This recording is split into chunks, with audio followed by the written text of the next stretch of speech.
Bonjour à toutes et à tous et merci d'être avec nous ce samedi matin pour justement présenter le bouquin de Renaud Piarou qui, comme vous le voyez, est de passage en Haïti. Alors, je me suis posé pas mal de questions. Quelle serait la meilleure manière de présenter Renaud Piarou? Alors, je vous dirai tout d'abord que Renaud est pédiatre. Et oui. Au départ, il est pédiatre. Et il a fait de l'humanitaire avec Médecins du Monde. Et je pense que c'est dans cette intervention dans l'humanitaire qu'il a découvert le choléra, qui probablement, enfin il vous en dira plus tout à l'heure, et qui probablement a décidé de l'orientation qu'il a donnée à son engagement en tant que médecin. Donc, il a confronté le choléra avant Haïti dans plusieurs autres territoires, il vous en parlera également, et aux Comores, à Madagascar. Et aujourd'hui, Renaud est une personnalité reconnue dans le monde comme l'un des spécialistes du choléra. Il est arrivé en Haïti quelques semaines après le début de l'épidémie, donc c'était au mois de novembre 2010. Il est arrivé à la demande de quelqu'un que probablement certaines personnes ici connaissent bien, de René Préval, président d'Haïti. Alors, si vous me permettez une rapide parenthèse, c'est que le président Préval, dans la nuit du 20 au 21 octobre, avait perdu le sommeil. Totalement. J'avais été désigné par René pour être responsable de la coordination des secours pour le secteur de la santé, après le tremblement de terre. Le 19 octobre, j'ai eu une conversation avec le docteur Jacques Boncy. On n'osait pas citer le nom de la maladie. J'ai appelé Jacques, je lui ai dit, écoute, est-ce que tu penses que c'est ce à quoi nous sommes en train de penser?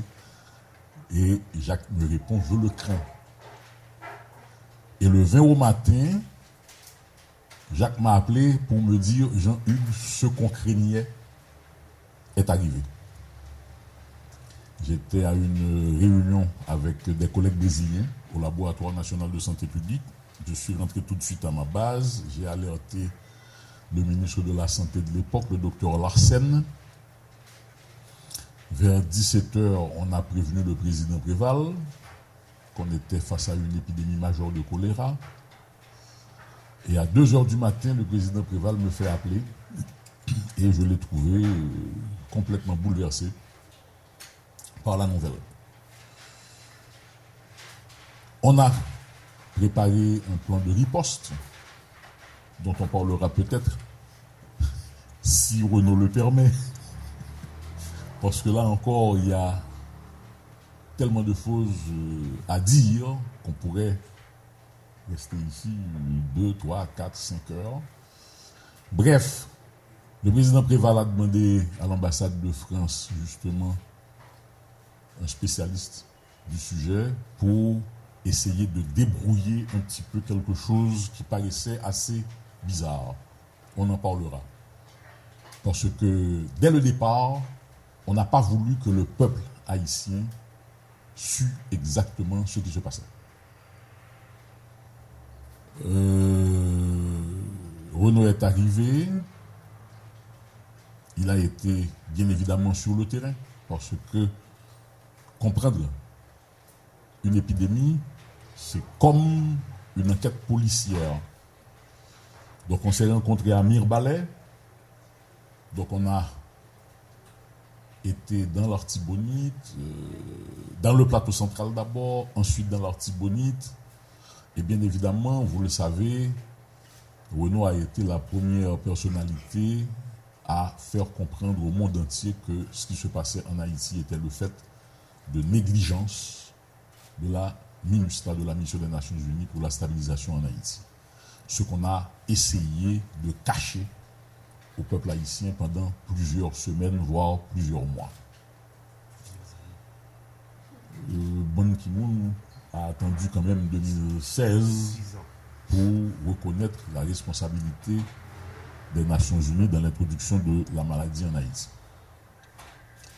Ce qui est important aujourd'hui, ce qu'il est important de retenir, c'est que le choléra en Haïti, c'est plus un problème de santé. C'est devenu un problème politique. Et je crois que dans son intervention, Renaud aura aussi à l'expliquer. Ce qu'il est important également de retenir, et ce n'est pas la première fois, moi j'aime bien d'expliquer ou raconter à mes étudiants que nous sommes très souvent dans l'autoflagellation en Haïti, mais nous avons quand même apporté beaucoup de lumière sur plusieurs sujets. Nous avons apporté de la lumière au monde sur plusieurs thématiques, sur plusieurs sujets. Lorsque j'ai été diplômé en 1982, on ne connaissait pas encore le virus de l'immunodéficience humaine. J'ai été diplômé en 1982, le virus a été décrit en 1983. Et ce que je peux vous dire, c'est que les Haïtiens ont beaucoup appris au monde sur la compréhension de la maladie, sur l'histoire naturelle de la maladie, et nous avons pas mal contribué également à orienter la prise en charge de l'infection au VIH. Il se trouve que cette épidémie de choléra nous a permis également de mettre en œuvre des stratégies qui probablement, je laisserai Renaud en parler, vont orienter toute la lutte contre le choléra dans le monde. Parce que ce qui s'est passé ici ne s'était pas produit ailleurs. Donc nous avons contribué à une meilleure compréhension de la lutte contre la maladie et je pense que l'exemple haïtien va inspirer non seulement pour la lutte contre le choléra, mais également, il ne faut pas l'oublier, le choléra c'est une maladie infectieuse. Et probablement l'exemple haïtien inspirera également sur la manière justement d'approcher un certain nombre de maladies infectieuses, un certain nombre de maladies diarrhéiques qui peuvent justement présenter des pics d'épidémie. Je dirais pour terminer que c'est vraiment un plaisir, vraiment un honneur pour moi d'être ici ce matin pour introduire la causerie de Renaud. Et je pense que au-delà de l'engagement médical, scientifique, Renaud Piaou s'est révélé également pendant ces 9 dernières années quelqu'un qui, sans renoncer justement à sa dimension scientifique, quelqu'un qui s'est très clairement présenté comme, je ne sais pas si je dois utiliser le mot, un militant des droits de la personne. Parce que Renaud a été aussi l'un des premiers à dire qu'au-delà de la reconnaissance, de la responsabilité des Nations Unies dans l'introduction de la maladie en Haïti, il y avait également une exigence de réparation. De réparation pour les victimes de cette maladie. Officiellement, le choléra a atteint plus de 100 000 personnes. officiellement, le choléra a fait environ 10 000 victimes, 10 000 décès. 10 000 décès. Mais, 2 études qui ont été réalisées dans le Nord et dans l'Artibonite font croire, permettent de penser qu'il y a eu plus de 30 000 personnes décédées du choléra en Haïti. Il y a celles et ceux qui sont décédés à domicile. Il y a celles et ceux qui sont décédés sur le chemin vers un centre de santé. Et vous comprenez très bien que ces cas-là n'ont pas été enregistrés. Donc, on a payé un très lourd tribut à une maladie qui a eu une expression unique en Haïti. Là encore, Renaud en parlera. Il ne s'agit pas d'une ou 2 personnes contaminées qui ont introduit la maladie ici. Il s'agit d'un contingent de Népalais, on le sait aujourd'hui, qui sont arrivés. Il y a eu une véritable épidémie dans le camp népalais, on peut le croire aujourd'hui, et il y a eu justement une bombe bactériologique, c'est le terme que j'aime bien utiliser, parce que tous les excrétas de ces soldats népalais contaminés par le choléra ont été déversés dans la rivière Meille, un affluent de l'Artibonite, et c'est ce qui a expliqué le début inhabituel de l'épidémie de choléra en Haïti. J'en ai déjà trop dit, donc je passe la parole à Renaud Piao.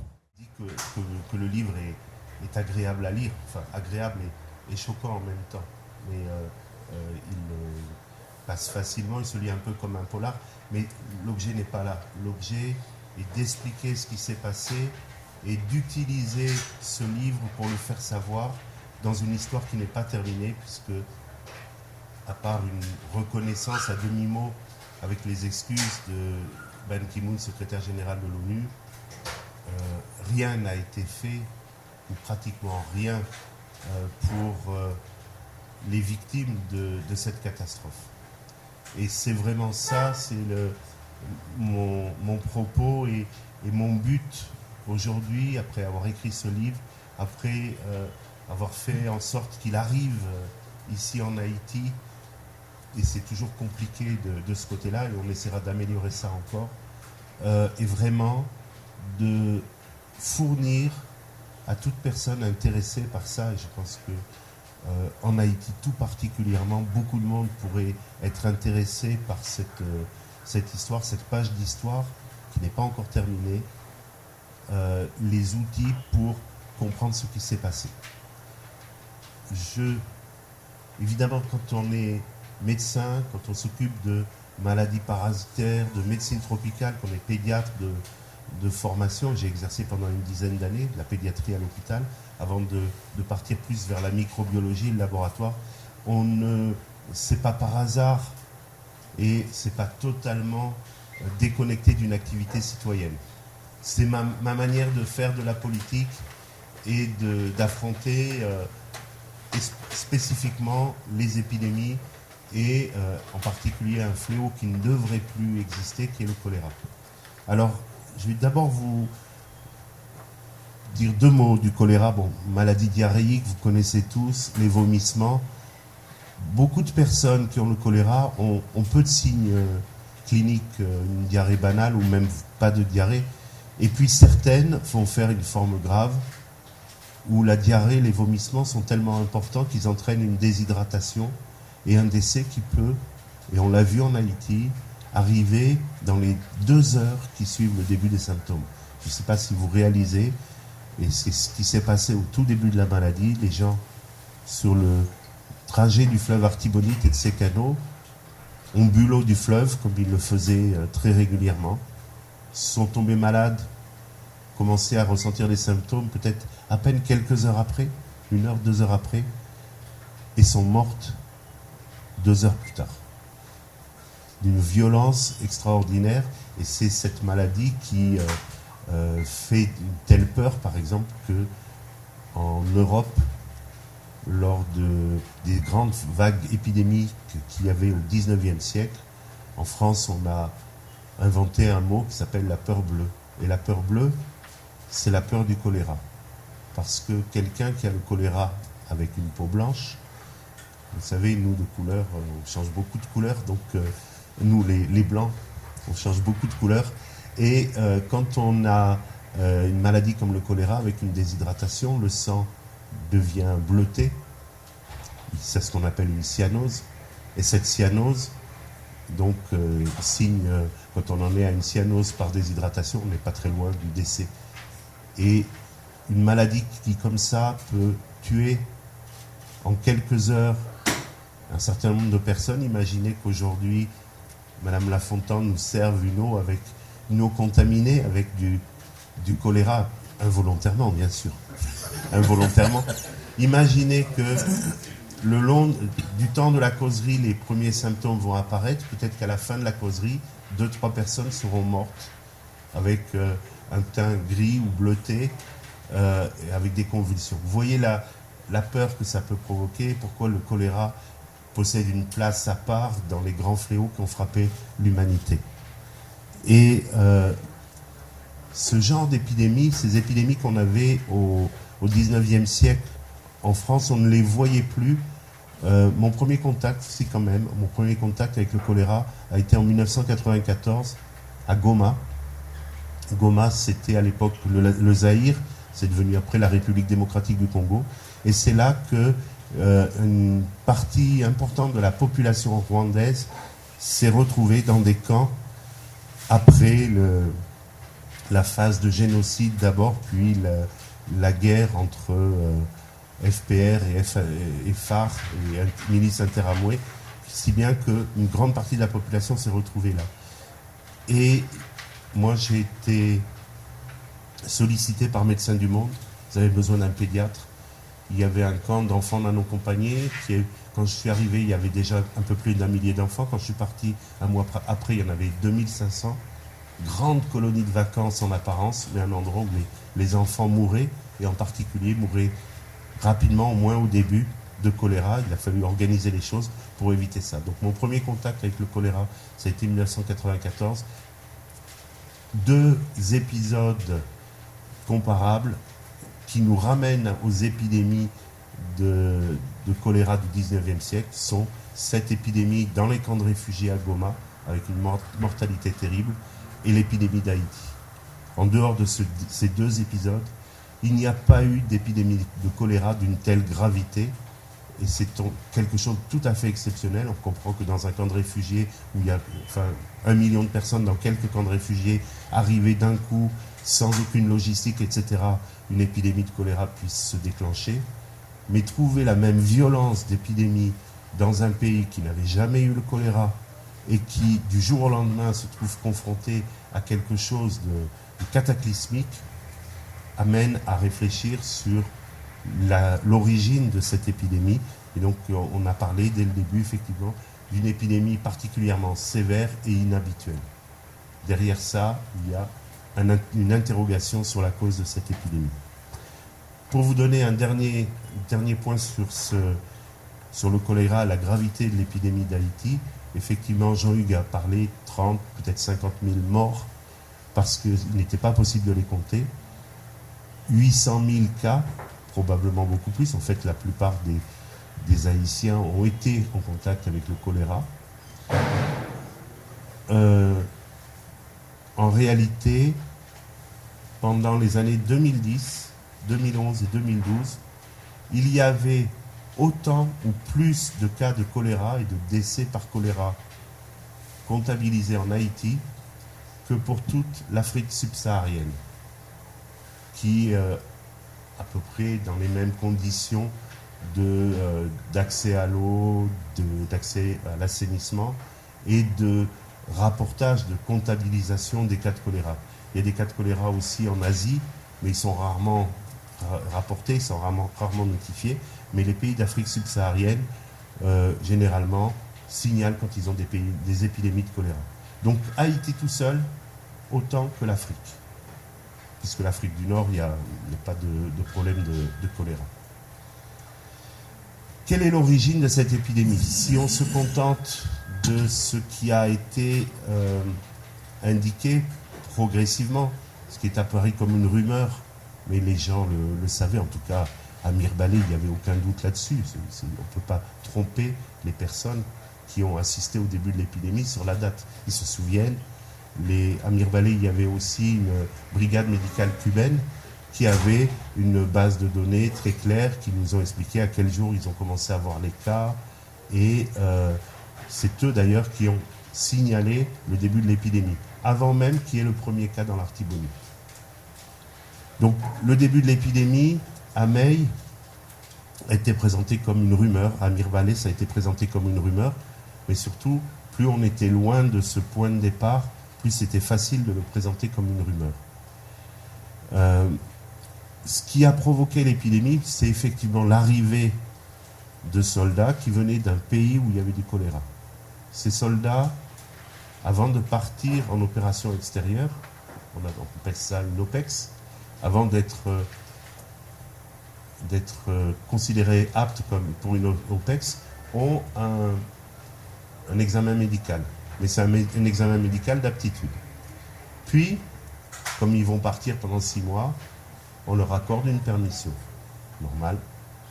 Donc ils vont en permission chez eux, ils rentrent, on les met dans l'avion, ils partent.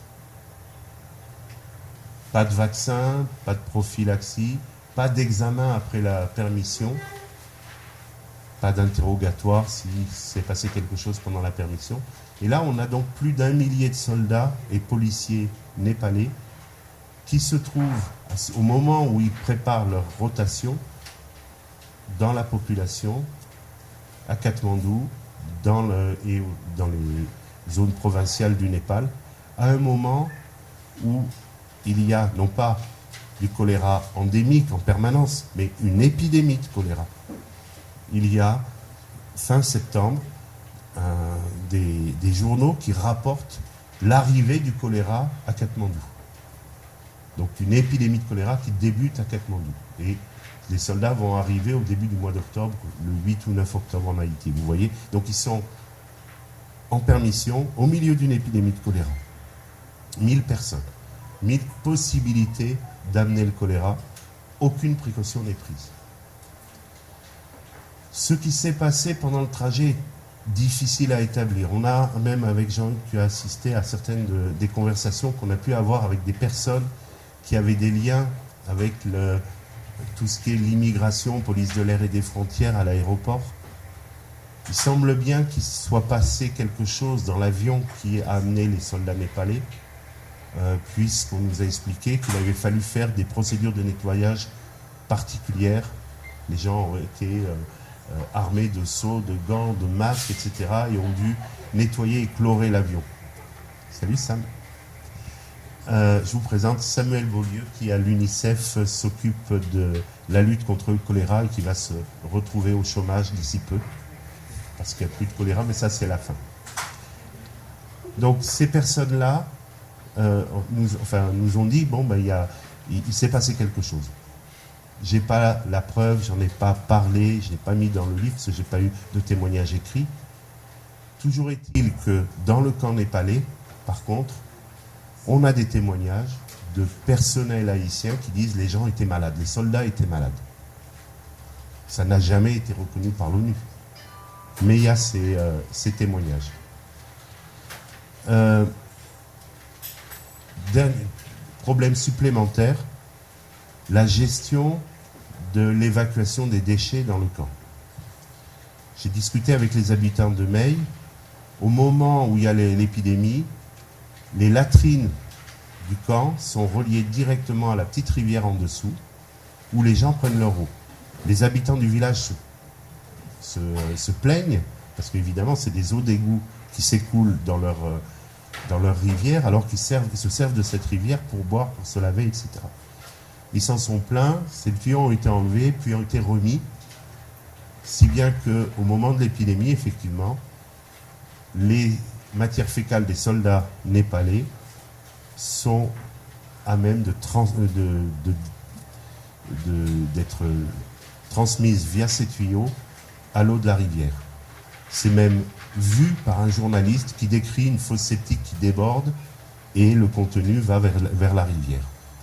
Quelques jours après, évidemment, les soldats vont enlever ces tuyaux. Pas très malin, ils le font alors qu'un journaliste arrive qui s'empresse effectivement de filmer ça. Donc le 27 octobre, un journaliste s'appelle Sébastien Walker filme les soldats en train d'arracher les tuyaux qui reliaient leur latrine à la rivière. En dehors de ces tuyaux, il y avait un espace soi-disant sécurisé. Je suis allé le voir. Il a été pris en photo aussi par un panel de scientifiques. C'est juste un fameux mare, un cloaque. Dès qu'il pleut, ça déborde. C'est un endroit qui n'était pas clôturé. C'est un endroit où les enfants du village passaient aussi. C'est un endroit où les animaux divaguaient. Et c'est un endroit où chaque fois qu'il pleuvait, je voyais bien le cheminement de l'eau. Ça se voit quand on va, on voit bien qu'il y a un petit ruisseau qui de temps en temps. Donc ça partait aussi directement dans la rivière. Et top du top, effectivement, vers la mi-octobre, un camion d'une compagnie haïtienne, mais chargé d'évacuer les excrétas, est venu à vider les fosses septiques du bloc de latrine. Et ensuite, parce que cette mare était plus ou moins déjà en train de déborder, ne savait pas trop quoi faire des matières fécales, il a été expliqué au chauffeur de se débarrasser comme il pouvait. Il semblerait qu'il se soit débarrassé directement dans la rivière du contenu de la fosse septique. Et c'est ce contenu de la fosse septique qui va déclencher dans son passage le 18 octobre, où il y a une flambée très importante, 300 cas dans la journée de choléra à Mirebalais. Le lendemain, pareil, etc. Donc une très grande quantité de cas de choléra à partir du 18 octobre à Mirebalais. Il y en avait quelques dizaines avant, mais tout d'un coup, c'est plusieurs centaines par jour. Et 19 octobre, en fin de journée, commence à y avoir des cas de choléra en bas dans la plaine de l'Artibonite. Des gens qui travaillent sur le barrage de Péligre expliquent qu'il faut à peu près 48 heures pour que les eaux descendent. Donc on est dans quelque chose de tout à fait compatible avec ça. Et ensuite, cette explosion de choléra, qui n'est pas une épidémie, qui est une contamination collective à partir d'une source commune, qui est le fleuve Artibonite et l'eau des canaux qui viennent du fleuve Artibonite. Si on essaye de chiffrer le nombre de personnes hospitalisées dans un délai compatible avec l'incubation du choléra, le temps de réagir, etc., donc dans les quelques jours qui suivent, les premiers ayant une incubation très courte de quelques heures, je vous en ai parlé, mais ça peut aller jusqu'à plusieurs jours, on a déjà plus de 10 000 personnes qui, à cette période-là, dans cette semaine-là, vont avoir recours aux soins pour une diarrhée aiguë aqueuse et plusieurs centaines qui en meurent. Mais en réalité, on peut imaginer que c'est simplement la face émergée d'un iceberg et qu'il y a eu encore plus, beaucoup plus de cas que ça. Une épidémie qui démarre comme ça, c'est pas le mode de fonctionnement d'une épidémie. D'habitude, c'est une personne qui vient, qui contamine son entourage, qui contamine petit à petit, il y a une progression. Ça peut aller assez vite, mais ça prend des semaines ou des mois au minimum. Là, du jour au lendemain, l'hôpital de Saint-Marc, par exemple, le seul hôpital Saint-Nicolas de Saint-Marc a eu 500 cas hospitalisés le 20, 1000 cas de plus le 21, 1000 cas de plus le 22. En l'espace de quelques jours, plusieurs milliers de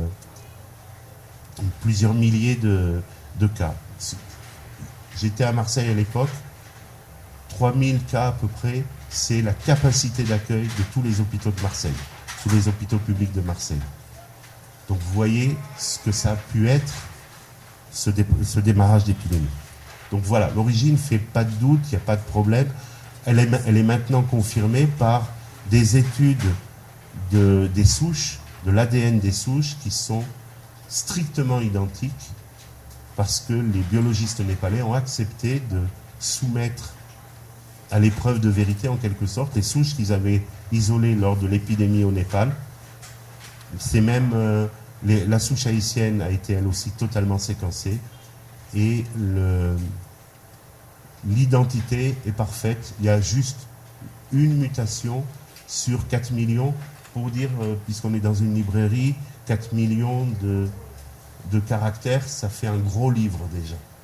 Donc une faute d'orthographe sur 4 millions de caractères, c'est considéré comme l'identité parfaite en biologie moléculaire. Et donc on a vraiment, c'est la même souche, on a la preuve ADN. D'ailleurs, personne n'en doute, et finalement, au bout de 6 ans, Ban Ki-moon a reconnu. Donc c'est pas le sujet. Mais il a fallu beaucoup de temps. Alors, comment l'ONU a réagi? Là, vous comprenez que la faute est grave. Les militaires, probablement, ont essayé de cacher le choléra à leurs collègues. Bon, mais c'est facile de savoir, de vérifier. Évidemment, ils ont dû tout chlorer, tout nettoyer avant que la moindre inspection ait lieu. Ils ont enlevé les tuyaux. Je pense qu'ils ont pensé aussi à nettoyer les toilettes. Enfin bon. Et donc, à la limite, moi, je trouve ça scandaleux, mais qui ferait... Bon, on peut expliquer que les soldats qui sont pris la main dans le sac, qui ont provoqué une catastrophe comme ça, essayent de cacher leurs méfaits. Mais au-dessus, il y a une force politique. La MINUSTAH, ce n'est pas une force militaire uniquement, c'est quand même une force politique. Il y a un représentant spécial du secrétaire général de l'ONU, qui était à l'époque Edmond Mulet. Donc un diplomate de haut rang, ce n'est pas un militaire.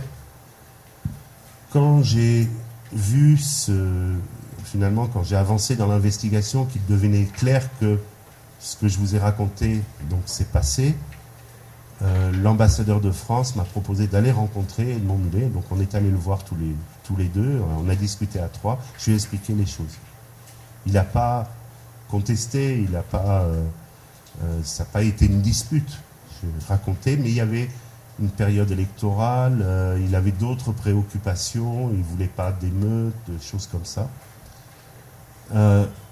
Mais par la suite, j'ai compris qu'il était en train d'organiser une désinformation. Mais il a fallu beaucoup plus de temps pour le mettre en évidence. Alors comment faire la désinformation? Évidemment, les soldats avaient déjà enlevé ce qu'ils pouvaient, les tuyaux, les trucs comme ça. Enfin, ça ne suffisait pas. Et la première chose, ça a été d'essayer de faire croire que le choléra avait démarré ailleurs. Et de manière à donner corps à une théorie plus environnementale, je vous en reparlerai. Alors le choléra a démarré ailleurs. Quand vous regardez le premier bulletin de presse de la MINUSTAH, ils en ont fait qu'un seul sur l'épidémie de choléra, mais c'est le 22 octobre. Donc vraiment le lendemain du jour de l'annonce de l'épidémie, la MINUSTAH publie un petit article sur le choléra. Et ils expliquent que le choléra, selon le ministère de la Santé, c'est lui donc, selon le ministère de la Santé, le choléra a commencé le 24 septembre dans la plaine, dans le Bas Artibonite. 24 septembre, c'est avant l'arrivée des soldats népalais. Bas Artibonite, c'est pas au même endroit. Cette phrase aurait eu aucun sens si, à côté, on avait bien mis en évidence que le choléra a commencé à Mirebalais, avant d'être dans le Bas Artibonite. On serait dit, bon, c'est une erreur. Bien sûr, l'origine n'est jamais citée. Le ministère de la Santé, on ne sait pas qui. On sait très bien que personne au ministère de la Santé n'avait d'éléments pour dire que ça avait commencé dans le Bas Artibonite le 24 septembre. En fait, ça a été cherché. Il n'y a pas eu de cas de choléra ou de cas suspects. Il n'y a pas eu d'épidémie de diarrhée particulière dans cette zone-là, avant justement le 19 octobre. On est quand même plus d'un mois, enfin presque un mois avant. Mais ça a été lancé. Et chose curieuse, quand on regarde ensuite les rapports de situation, les cartes qui les accompagnent, des agences de l'ONU et du CDC, Center for Disease Control, au bout de quelques jours, tout se met en phase pour présenter un début de l'épidémie dans le bas Artibonite. Le Nir Balé est enlevé finalement des premiers cas, 300 cas par jour, plus de 2000 cas dans la première semaine de l'épidémie. Ceux-là disparaissent des tableaux de bord, de manière à ce qu'on ne voit que les cas de l'Artibonite, de la grande flambée dont je vous ai parlé, en particulier autour de Saint-Marc.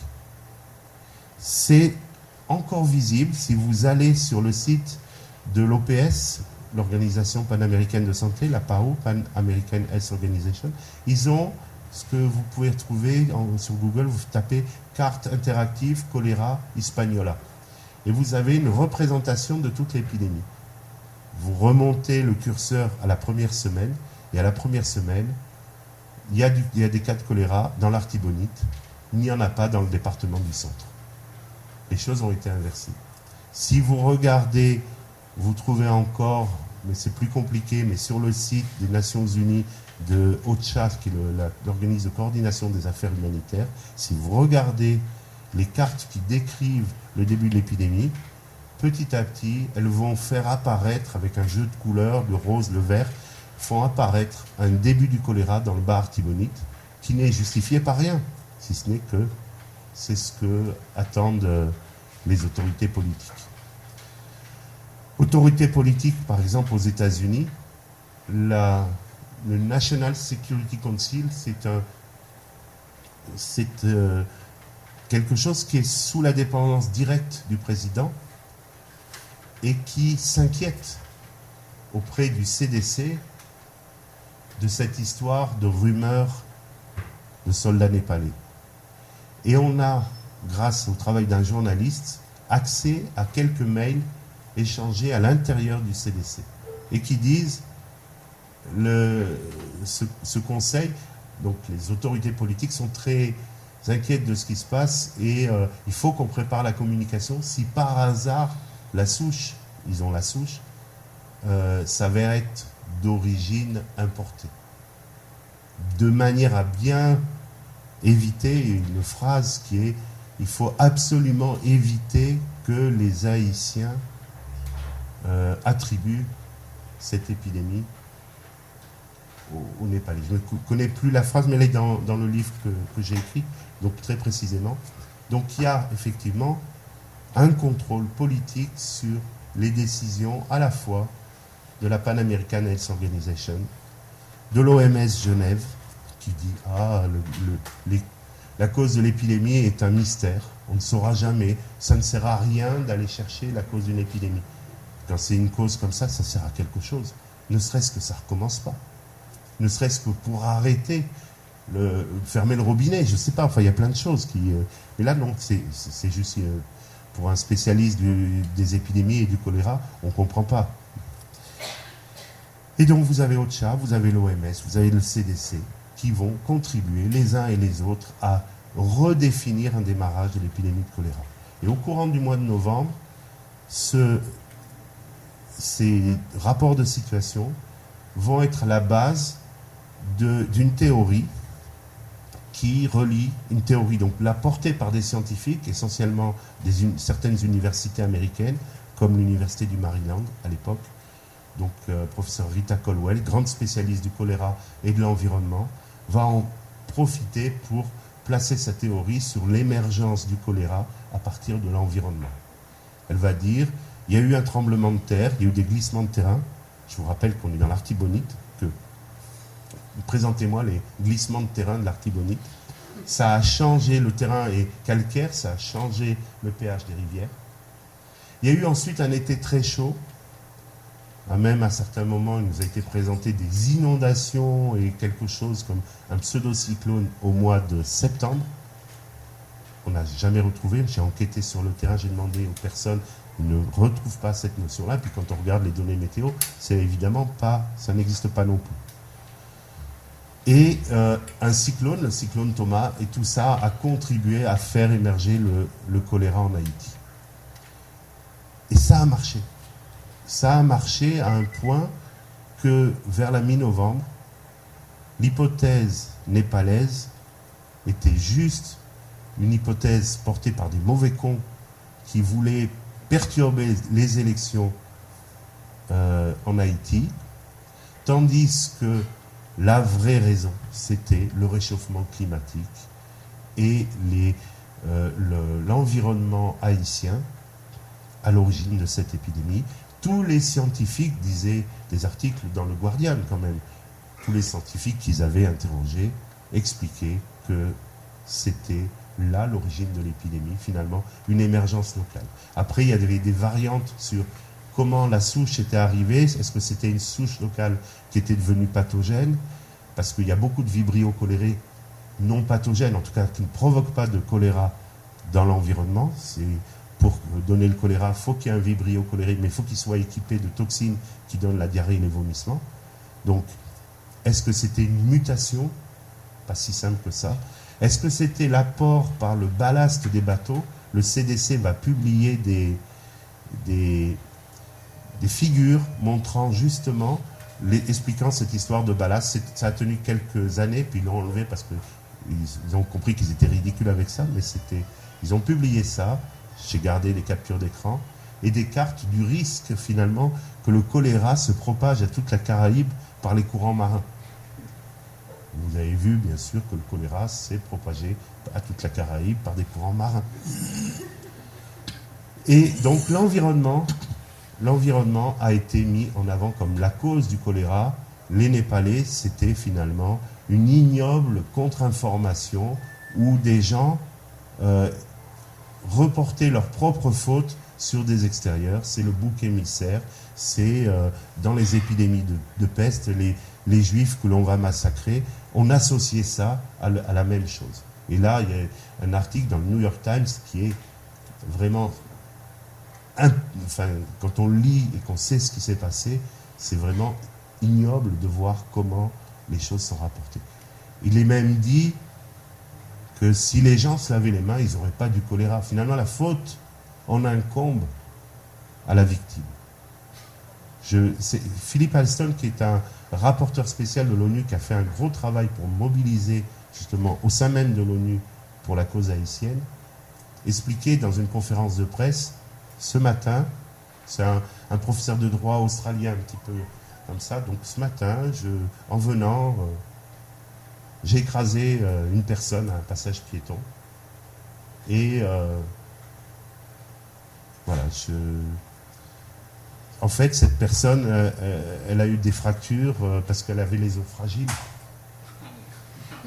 Elle était âgée, elle ne marchait pas très vite, elle était vulnérable. C'est sa faute. Je lui ai dit, ma pauvre dame, c'est votre faute. Désolé, ce sera après, parce que Ban Ki-moon a dit désolé qu'un peu plus tard. Mais oui, on peut rajouter désolé. Et je pars, peut-être en écrasant un peu plus la jambe de la pauvre dame, parce que finalement, voilà, simplement parce que finalement, elle n'avait qu'à pas traverser, puisqu'elle était fragile, qu'elle n'entendait pas bien, bien même si c'était sur un passage piéton, quand même, moi je passe. Voilà l'image.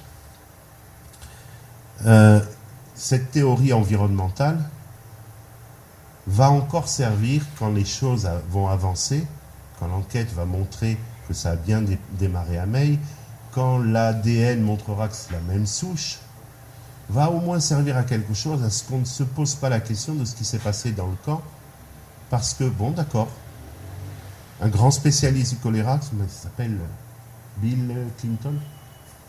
Bill Clinton, oui, c'est ça. Grand spécialiste du choléra, expliquait qu'il ignore si la personne qui a apporté le choléra savait qu'elle était malade et qu'elle était susceptible de transmettre une maladie particulièrement grave. Pensait d'ailleurs, en disant qu'il ignorait, pensait que ce n'était pas le cas. Elle savait peut-être pas malade et en tout cas ne savait pas porteuse du germe. Et dans ce cas, ça n'a aucune importance de savoir d'où c'est venu. Ce qui compte, c'est de soigner les gens.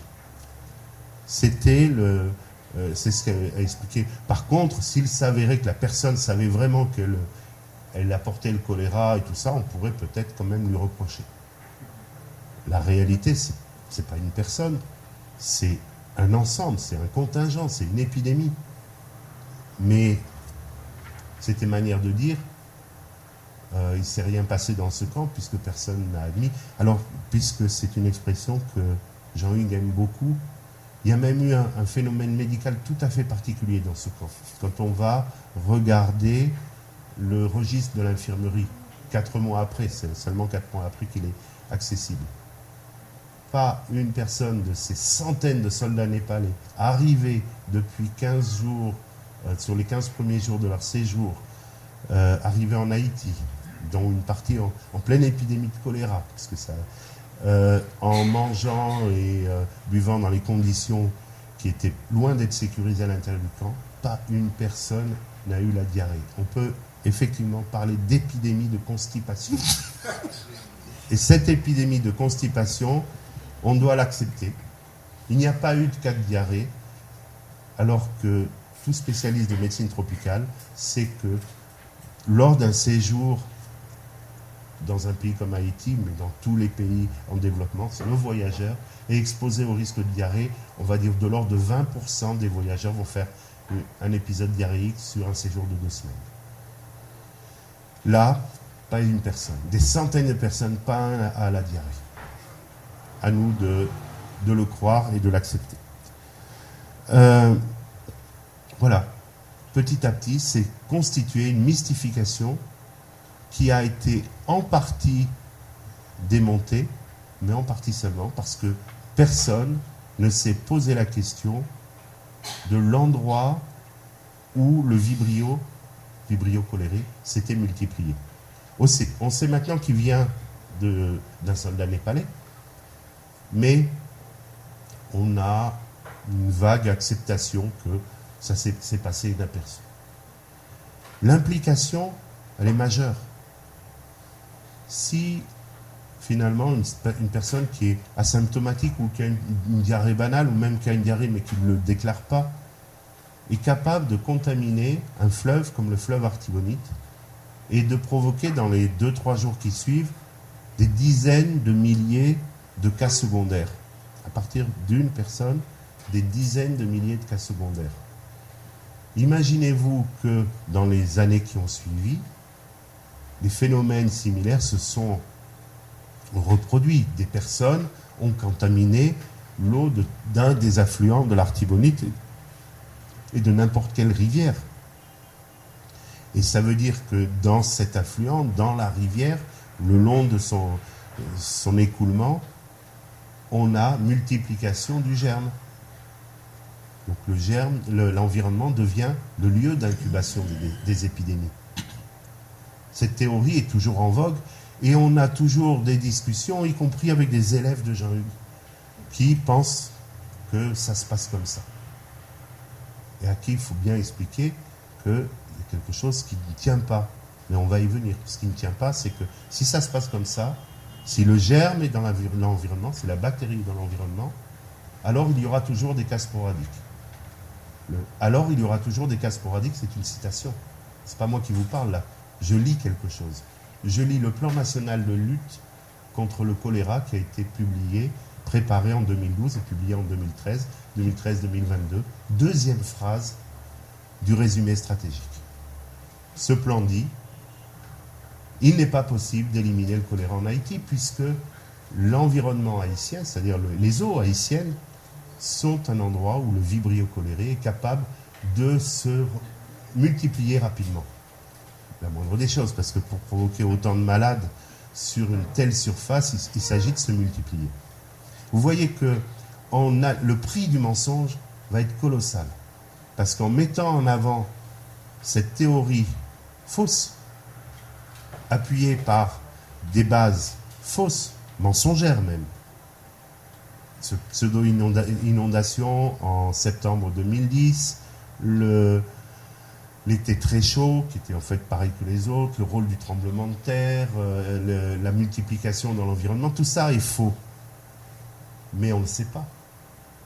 Mais les experts le disent, mais les scientifiques le disent. Et en fait, il y a une bataille scientifique. Et tant qu'on se bat entre scientifiques, ça crée du doute, ça crée du trouble. Et comment on fait ensuite pour proposer un plan d'élimination? Si dans un plan d'élimination, on dit il y aura toujours des cas sporadiques, on dit il y aura toujours des cas. On veut éliminer, mais on sait qu'on ne va pas y arriver. Essayez de mobiliser de l'argent pour ça. Essayez d'aller voir les bailleurs de fonds en disant mais si on peut éliminer. Mais non, c'est écrit que ce n'est pas possible. Ah, les experts ne sont pas d'accord entre eux. Vous voyez que derrière la question politique, protéger l'ONU, plus on protège l'ONU, moins on protège la population. Plus on la laisse livrer au choléra. Le choléra a été considéré comme un épisode humanitaire en quelque sorte, avec des financements humanitaires, et puis avec le temps passant, on va vers ce qu'on appelle l'intégration. L'intégration, c'est en gros dire maintenant, démerdez-vous tout seul. Démerdez-vous. Je trouve que c'est bien comme expression, démerdez-vous, dans l'histoire du choléra. Maintenant, débrouillez-vous. C'est aux structures de soins de prendre en charge les cas de choléra. Il n'y a pas plus de budget, mais c'est aux structures de soins de le faire. Donc, comment faire pour lutter? Vous voyez déjà qu'il avait fallu en terminer avec cette controverse. Comment faire pour lutter à ce moment-là? Ben je ne vais pas dire c'est facile, mais c'est facile d'imaginer comment combattre le choléra. On peut combattre le choléra en disant c'est une maladie transmissible. On se dit c'est une maladie transmissible. On se dit si une personne a le choléra, son entourage est à risque de le déclarer bientôt et un petit peu plus loin aussi, peut-être que l'environnement domestique et péridomestique, par exemple les réserves d'eau, sont peut-être contaminées. La source est peut-être la source où les gens vont chercher l'eau et peut-être en cause. Il y a peut-être un certain nombre de choses sur lesquelles on peut agir pour éviter la transmission. Ça veut dire quelqu'un arrive dans un centre de traitement du choléra avec la diarrhée, on envoie une équipe qui va à domicile, qui va interroger l'entourage, qui va l'informer sur la manière de se protéger. Comme les gens n'ont pas d'argent, vous le savez, il y a une grande misère dans beaucoup d'endroits en Haïti, distribuer du savon, distribuer des produits chlorés, montrer comment s'en servir, et même traiter l'entourage immédiat avec un antibiotique qui est la doxycycline, qui va tuer dans le tube digestif les vibrio cholérés des personnes parce que dans l'entourage immédiat, on sait que le risque est exactement 200 fois plus élevé d'avoir le choléra dans les jours qui viennent que plus loin. Il y a des études qui l'ont montré. Donc il y a vraiment un surrisque majeur. Autant le prendre en charge tout de suite. Et ensuite, faire de la sensibilisation au niveau d'un cordon, c'est-à-dire dans les quelques maisons autour, les quelques foyers autour. Donc ça, c'est possible. Il faut simplement organiser les choses, le faire plutôt au moment où le choléra a tendance à baisser. Alors vous verrez que le choléra est une maladie qui a une saisonnalité, parce que quand il pleut, les matières fécales vont plus souvent dans les eaux sont plus souvent souillées, plus facilement, et donc il y a plus de transmission. Donc aller plutôt dans les périodes où la transmission est en train de diminuer et accélérer ce mouvement pour prendre le contrôle du choléra. Et j'ai assimilé ça à un bras de fer. C'est comme un bras de fer, pendant X temps, les choses ne bougent pas. Mais si on veut que ça marche, à un moment, il faut qu'il y ait vraiment plus de moyens de lutte que de cas suspects. Et à ce moment-là, chaque cas suspect devient neutralisé, le risque de nouveaux cas diminue, et on a le choléra qui a tendance à disparaître. Eh bien, il a fallu attendre 6 ans pour se trouver dans ces conditions-là. 6 ans, parce que pendant 6 ans, on a été contredit en permanence par des personnes de certaines agences des Nations Unies, en particulier de la FAO à ce moment-là. On a été contredit. Alors, les choses ont beaucoup changé, les rapports avec la FAO sont bien meilleurs. L'UNICEF avait accepté de suivre notre raisonnement, mais les autres agences disaient non, non, c'est du baratin, c'est du charlatanisme, c'est ce qui m'a été dit. C'est du charlatanisme que de faire croire qu'on peut éliminer le choléra en Haïti. Et qui plus est de cette manière-là. Ce qui vous a, pour ceux qui sont haïtiens parmi ici, ce qui vous a sauvé dans cette histoire s'appelle Mathieu. Mathieu n'est pas un héros, Mathieu n'est pas un homme, Mathieu est un cyclone.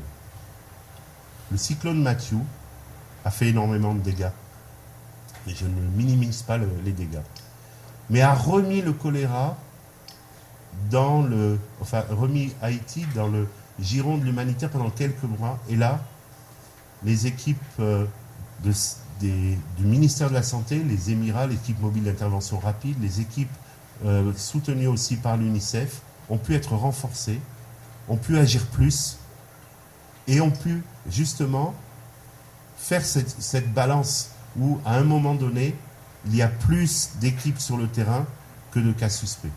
Et à ce moment-là, on peut mettre 2 équipes sur un cas, on peut renforcer, faire revenir les équipes 15 jours après, etc. Et à partir de ça, les cas suspects ont diminué et on a pu maintenir un nombre d'équipes sur le terrain un peu plus élevé qu'il y en avait avant, alors qu'il y avait de moins en moins de cas. Ce n'est que maintenant qu'on est en train de vraiment de réduire ça, qu'il n'y a plus de cas. Depuis le 4 février de cette année, il n'y a plus eu un seul cas confirmé de choléra. Or, ça fait 1 an et demi qu'à peu près tous les cas suspects, il y a toujours quelques-uns qui manquent, mais quasiment tous, 95-96% des cas suspects, ont fait l'objet d'une surveillance par culture. Et depuis le 4 février, le dernier cas, un enfant de 3 ans à l'Esther, qui va bien maintenant, le dernier cas, on a 571 cultures successives, toutes négatives.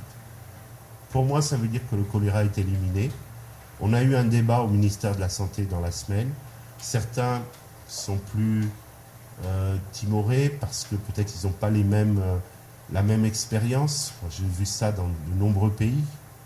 Après tout, toute l'Amérique du Sud a été au proie au choléra vers la fin des années 90, début des années 2000.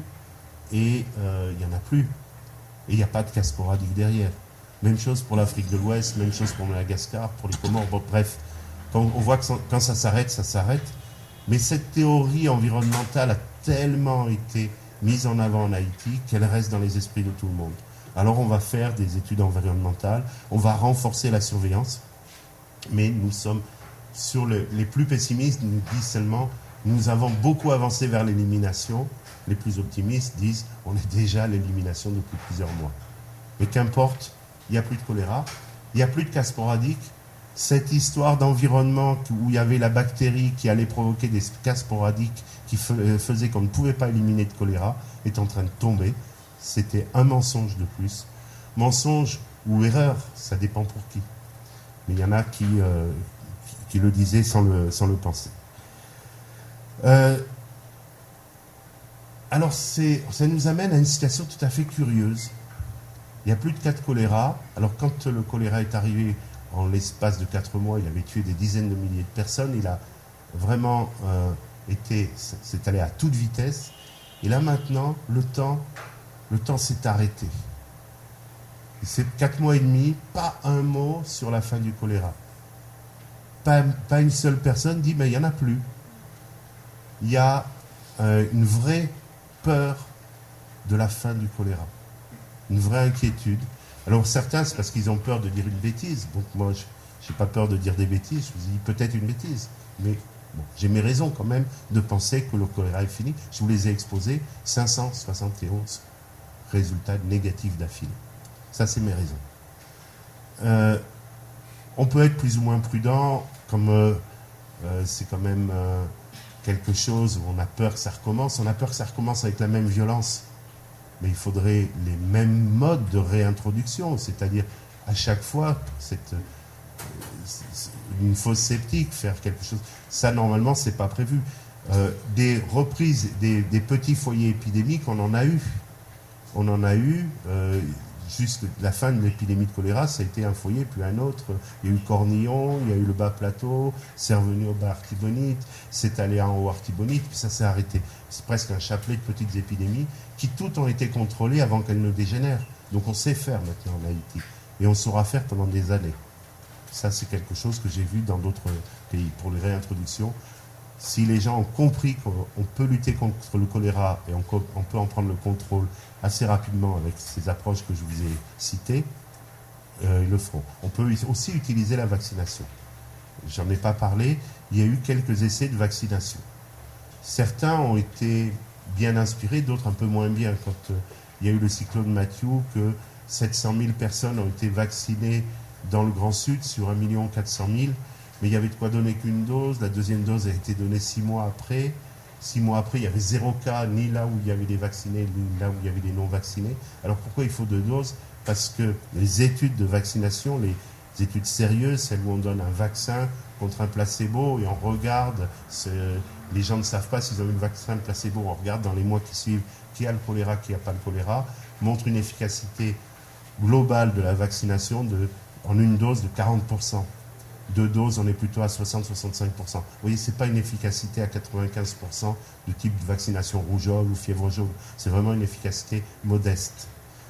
Sur le 40% en une dose, c'est en fait 50 et quelques pourcents pour les personnes de plus de 5 ans, mais 0% pour les enfants de moins de 5 ans. Vous avez déjà vu qu'on fasse la distinction dans les vaccinations?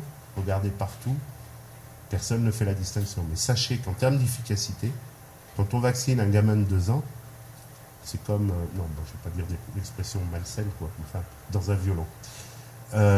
C'est comme si on ne faisait rien. Mais surtout, on ne va pas le dire. Par contre, ça fait des belles photos. Donc la vaccination, c'est quelque chose qui est très attractif. Pour le choléra, et je dis bien pour le choléra, je suis plutôt un partisan de la vaccination, je suis pédiatre. Pour le choléra, ça n'est qu'un outil d'appoint.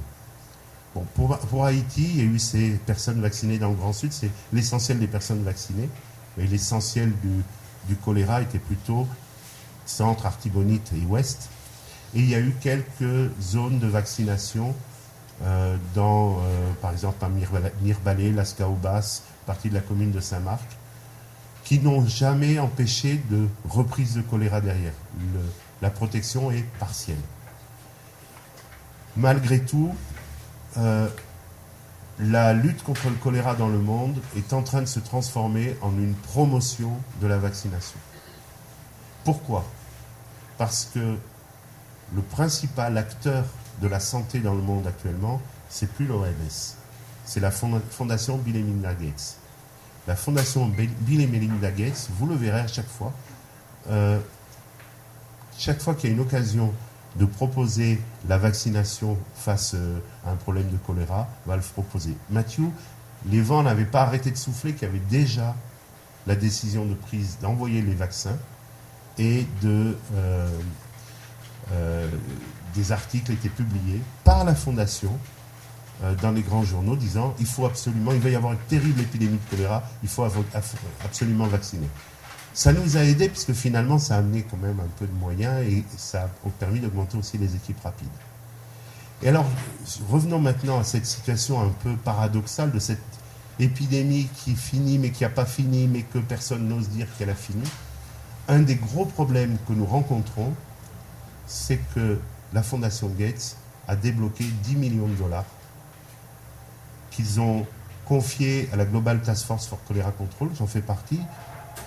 Cette Global Task Force a 10 millions de dollars pour lancer une campagne de vaccination en Haïti. Difficile de renoncer. Surtout que les acteurs sur le terrain sont déjà désignés. Il y a des gens qui savent, des ONG qui savent qu'ils vont avoir de l'argent pour ça.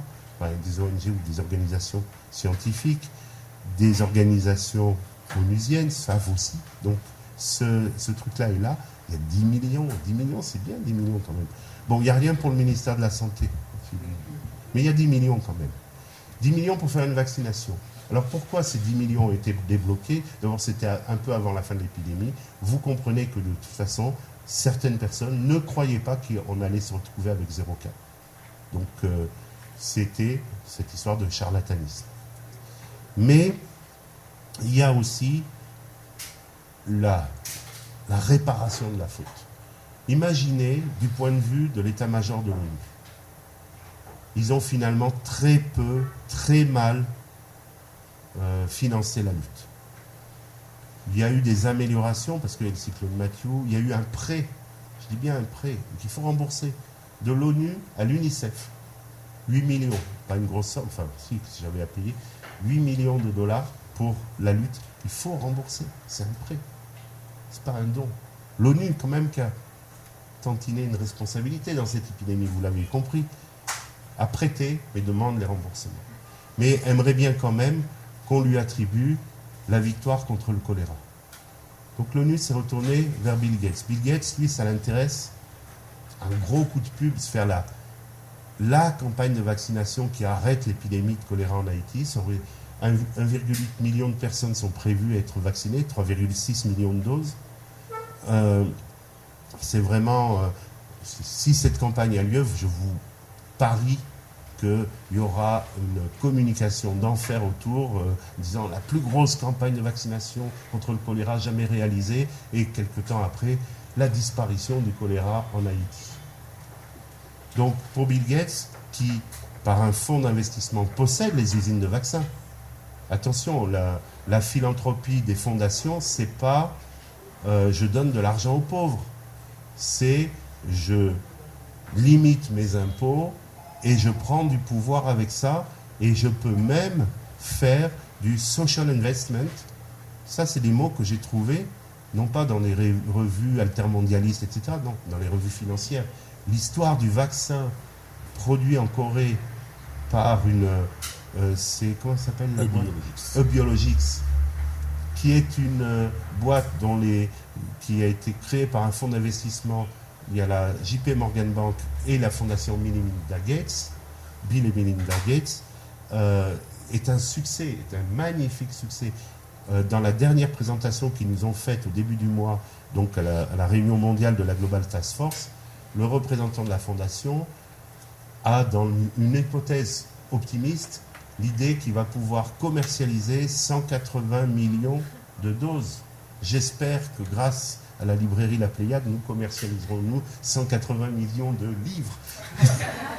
Non, mais vous voyez, c'est là où on comprend les chiffres. Et, donc la lutte contre le choléra pour la Fondation Gates, qui est placée partout, elle est en appui du secrétariat de la Global Task Force, et c'est elle qui finance un certain nombre de postes là-bas. Elle est au Gavi, qui est le fonds qui attribue les vaccins. C'est un partenariat public-privé. La partie privée, c'est la Fondation Gates. Le public, c'est les coopérations anglaises, etc. Enfin, je crois que la française est aussi impliquée. Enfin, donc, il y a de l'argent public, de l'argent privé qui distribue des vaccins. Mais il y a là-dedans un partenaire qui est à la fois distributeur et producteur.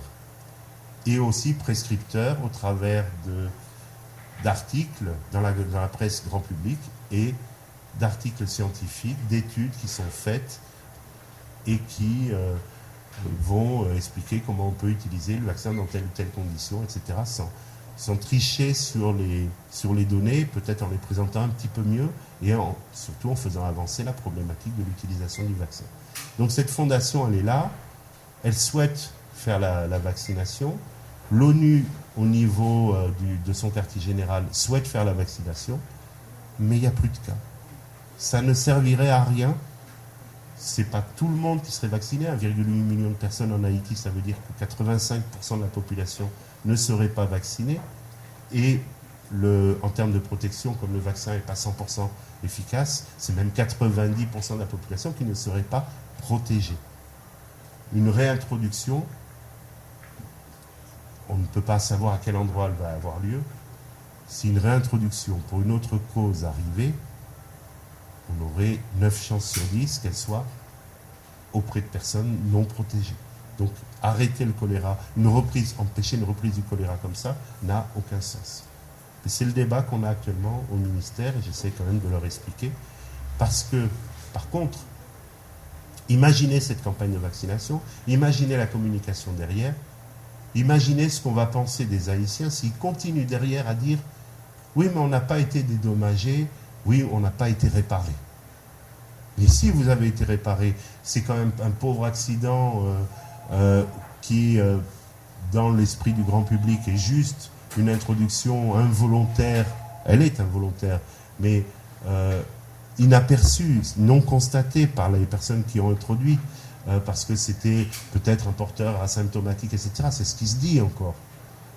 Finalement, c'était la fatalité, et l'ONU est allée jusqu'à vous éliminer le choléra, et vous râlez encore. Vous voyez l'enjeu? Il devient beaucoup plus politique.